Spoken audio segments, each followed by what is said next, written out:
বলো কি করছো? ব্যাগে হাত দিয়েছিলাম। তুমি ব্যাগে হাত দিছিলা? কেন, কিসের লজ্ঞা? পকেট মারি তাই।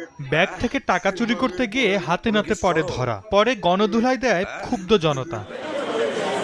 রোববার সকালে 2 লাখ টাকার সঞ্চয়পত্র কিনতে ঝালকাঠি পোস্ট অফিসে আসেন নলছিটি উপজেলার দক্ষিণ কামদেবপুরের শারমিন আক্তার। এ সময় তার ব্যাগ থেকে টাকা ছিনিয়ে নেওয়ার চেষ্টা করলে চিৎকার দিয়ে ছিনতাইকারীকে জাপটে ধরেন তিনি। ছিনতাইকারী পালিয়ে যাওয়ার চেষ্টা করেও শেষ রক্ষা হয়নি, আটক হয় জনতার হাতে। গণধোলাই থেকে রক্ষা করে ডাকঘর কর্তৃপক্ষ ছিনতাইকারী ঝন্টুকে পুলিশে দেয়। টাকাটা আমি ব্যাগে রাখা ব্যাগটা এইভাবে আর কি নিছি, নিলে পরে ওই লোকটা আমার পিছনে আমি দেখছি তার একটু আগে।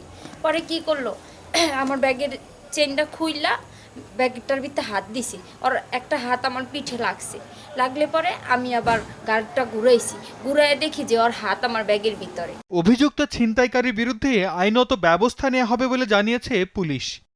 শারমিন আক্তার ঢাকার একটি পোশাক কারখানায় কাজ করেন। সময় সংবাদ, ঝালকাঠি।